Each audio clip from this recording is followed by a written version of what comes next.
Hey guys, it is Boston McManus here, and today I want to do a video just showing my Alienware 17X. I just want to show you guys a little bit about the computer, tell you what my specs are, I'll tell you how much I got it for, and I'll tell you why exactly I decided to buy an Alienware. First things first, I have temperatures over here on the left. These are my temperatures running right now at about idle with a screen recorder in the background. As you can see over here on the far right of the monitor, my cores are about 10 to 25% running right now just with this screen recorder, so not too much stress on the system, but it is running the temperatures up just a little bit. When nothing is going on, my temperatures are in the low 40s. Over here to the far right, near the temperature monitors and the processor monitors and everything like that, we have the GPU temp application. This is an application I use to monitor my GPU temperatures, and I forgot to tell you guys, over here to the left is real temp. That's what I use to monitor my processor temperatures. But back over here to the right, GPU temp, it shows an NVIDIA GeForce GTX 880M. It is in standby right now. No games are running, nothing is going on. It is at 46 degrees Celsius. Running games, I get about high 70s, sometimes 80s on the GPU, and on the CPU, same thing, high 70s, around the 80s degrees Celsius while I'm running games and things like that. Now, this is the GTX 880M. It has 8 gigabytes of GDDR5 memory. Right now, I have it completely stocked. I have not overclocked whatsoever because it runs all my games at pretty much max settings. Every game I've thrown at it, even Far Cry 4, has been able to absolutely just shred through. So I do not really want to push something when I am satisfied with the results. Also, laptops are very picky when it comes to overclocking, and they do have major heat issues when you do start to overclock. So I want to keep it very, very basic with this laptop. It is already powerful enough. Moving on to the main specs of the laptop, right here I have CPU Z open. It is showing that I have an Intel Core i7. It is a Haswell processor. 22 nanometers, 0.776 core voltage. Right now it is running about, you'll see it fluctuate from about 800 megahertz to 2.5 gigahertz. Right there it just hit 3.6 gigahertz. This thing does have turbo boost all the way up to 4 gigahertz if it is needed. It is 4 cores, 8 threads, so the computer does see it as 8 cores, virtual cores, so that's pretty cool. It has L3 cache, 8 megabytes, very good. This is the Intel Core i7 4910MQ, just to let you guys know. That is the actual model of the processor that's in here. For the memory, I have it a little bit different than what it was configured to be set up with. The way it was set up is they just gave me some stock RAM that Alienware uses, and it was 16 gigs of it total. I had 4 gigabyte sticks. That was 4 DIMMs that I have in this laptop total. 4 DIMMs that I can put sticks in, up to 32 gigabytes. I can have up to an 8 gig stick in each DIMM, which makes 32 gigabytes total. Right now, I took out the first 2 sticks, the easiest ones to reach, right under the removable back tray. I will show you guys a complete teardown, everything like that of this laptop later on. Right now, I just want to do an introduction and show you guys this laptop. But I put in the 16 gigs of Corsair Dominator, I'm sorry, not Corsair, the G-Skill Ripjaw RAM.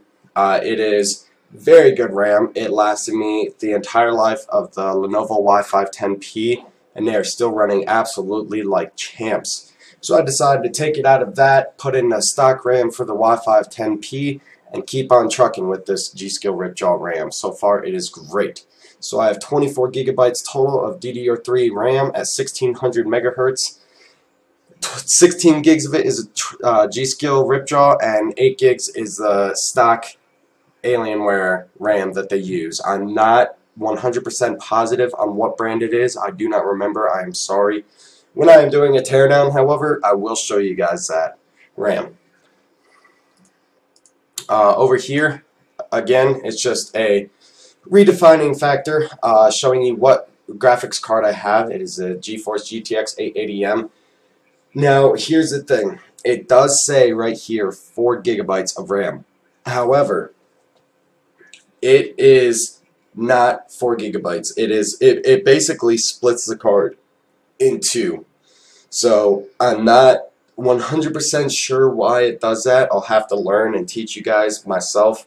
So I will definitely learn about that and explain to you guys why it does that later on. I've been reading a lot on notebookforums.net, and they have a whole entire section dedicated to each Alienware laptop. Pretty much every gaming notebook that's out there right now, they have a forum and a dedicated area to teach you about that computer. So that's what I've been learning. So just a quick overview. Here is my hard drives. I'm sorry, that's Cam Studio that I set up.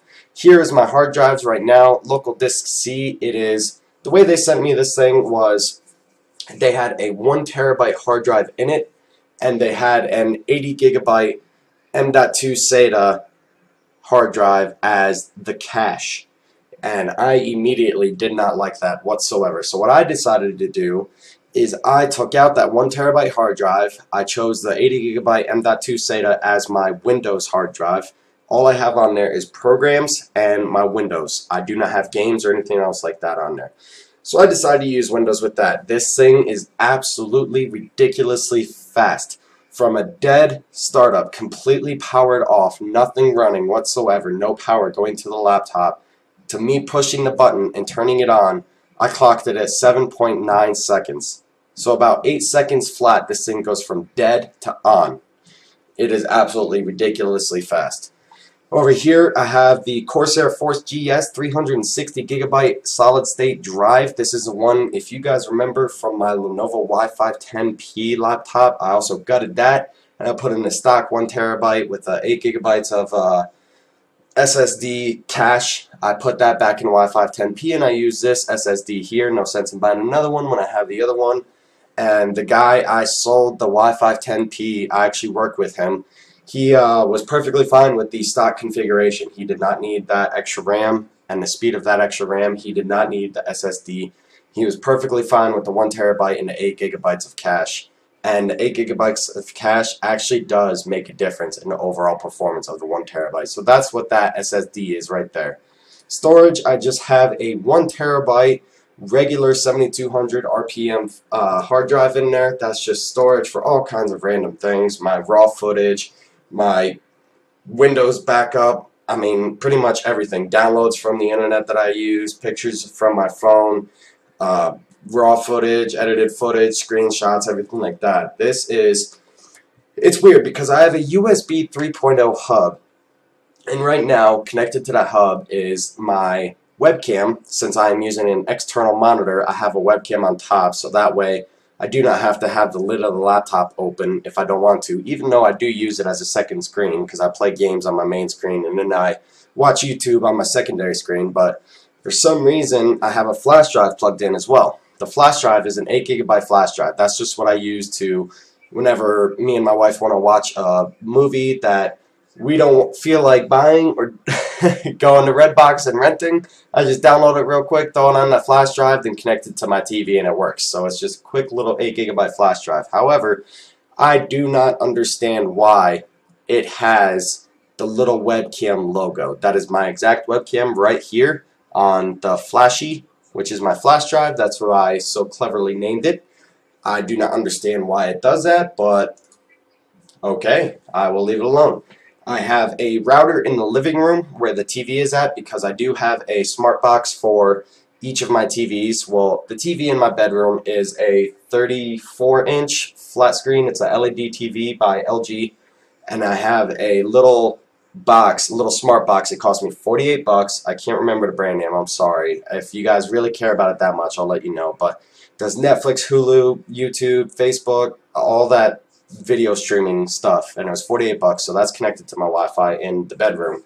In the living room, I have a 55-inch LG Plasma, and there is a cable box there that is HD, and then also that's where I have my router and my wireless router, and also a smart Blu-ray player because the TV is not a smart TV. I do not believe in smart TVs whatsoever. I would rather, because you have to buy the Blu-ray player either way. They don't really make too many DVDs or TVs with a Blu-ray player built into it. I've never seen one personally. So I just buy the smart Blu-ray player, which is pretty much the same price. I have one by I think it's Panasonic, and it was $80 for a Blu-ray player and the smart functionality built into it, and it has a USB stick, USB port, which is where I plug in that USB stick. So great functionality there, absolutely love it, and all of that is connected to my TP-Link N750 wireless router. It is wireless A, B, G, and N, not AC. I bought it a couple months ago. I actually bought it when I was in Afghanistan because I needed Wi-Fi for our room, and me and my buddies all chipped in and paid for it together. But it has 2 USB ports on the back. This is the whole thing I was getting to. I'm sorry, guys. I explain things very detailed, but this router I absolutely love because it does have 2 USB ports on it. I do not like it so much because it has USB 2.0, not 3.0, but I can't really complain there. And right now on that USB 2.0, I have this right here. It is a 2 terabyte hard drive that is connected to my network. So any laptop, iPad, Android phone, TV, anything can connect that connects to my router has access to this hard drive right here. It's a 2 terabyte Toshiba external hard drive. I actually got that for free while I was deployed from a friend. He didn't want that much space. He bought it, his parents bought it for him before he left as like a gift, because that's all there is to do out there, guys, is you go to work, you work out at the gym, and you watch movies. That's all there is to do. It's incredibly boring very quickly. So he got a 2 terabyte hard drive, and he found that he never used it. So I asked him, I was like, hey, would you want to trade? So I gave him the 1 terabyte that I had with that external enclosure, and I even told him, I said, you can swap hard drives. If it's ever not enough space, you just buy only the hard drive. You don't have to buy the enclosure. Swap it in there. It's great. He's like, cool. So I just traded him that. He got a 1 terabyte, which is all he needed because he had about 300 megabytes of movies, or 300 gigabytes of movies, and I got a 2 terabyte out of it. So I'm a happy man. He's a happy man. We're all happy people. So that is basically it for this computer, guys. If you have any questions about the Alienware, I will be glad to answer them. And one more thing before I leave, justification as to why I bought this laptop. I bought this laptop because, plain and simple, I had the money. Number one, I love Alienware. I know they're extremely overpriced, but I love the quality that they put into their computers. They just absolutely build them from the ground up, and they make their own casts and molds for the computers, and they come up with their own designs for the chassis and for the laptops and for everything. Number two, I know it's kind of stupid, but I love the lighting on this thing. I played Metro 2033 Redux the other day, and I had absolutely no idea that this thing had corresponding lighting with the game. I opened the game, and I was in a dark room. I had my red backlight keyboard from the Corsair K70 and the backlit from the Razer Death Adder, which I will do reviews on later, don't worry. And then I look over at my computer as I'm playing the game, and I'm getting shot at, and every single light on the computer turns red and starts flashing red. But then when I'm not getting shot at, it just like ambient glows with whatever is on the screen. It is absolute, and there was nothing I had to do to enable that. I just opened the game, and the lights on the Alienware FX automatically switched over. It was absolutely awesome, and I loved it. So cool to see something like that. And number three, warranties.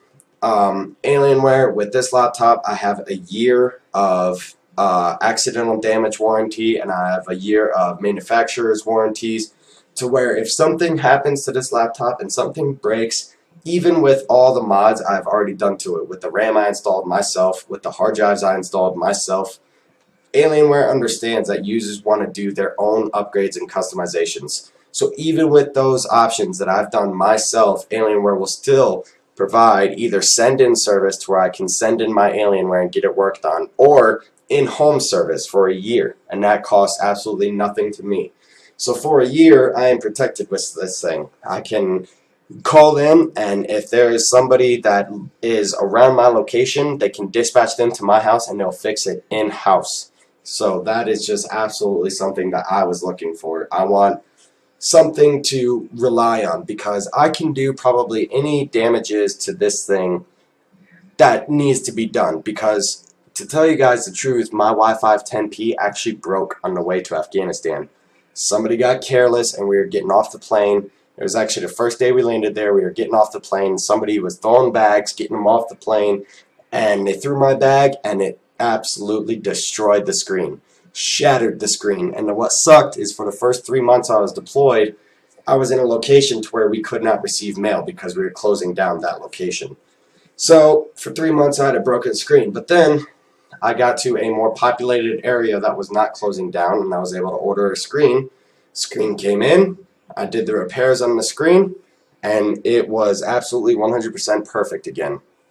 I bought the screen and I looked up a quick video online just because I didn't want to break the bezel, because I know that there's a lot of snaps in there. So I just learned how to do that, just did a real quick video review on it, and I just undid the screen. It was real quick and simple, real easy, and I got it taken care of, and it was up and running in no time. And then a week after I got the screen fixed, I decided to buy this beast. So that is it, guys. I know you guys are going to give me a lot of crap because I am all about bang for the buck, but I am also about spoiling myself and my wife and my family when I have the means to do so. And after a 9-month deployment to an absolute, excuse my language, shithole of a country, I think I deserved it.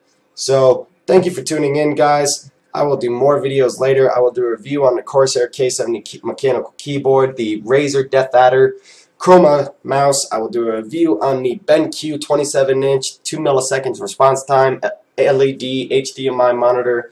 I will do a review on this little Vizio soundbox I have. I'm getting a Cooler Master. I think it's the SP19 or the SP17, something like that. It's a cooling pad for your laptop. I'm going to get one of those. I will even do a review on the USB 3.0 drive and the wireless router if you guys want to. So again, thank you very much for tuning in. Thank you for waiting. I apologize for the wait. It was a very long deployment, and I'm glad to be back. Very glad to be back. So please remember to like and subscribe to this video. I'm sorry, I got the hiccups. And thank you, guys. Thank you very much for watching. Leave comments and I will answer any questions that you may have. So thank you guys again for tuning in, and y'all have a great day.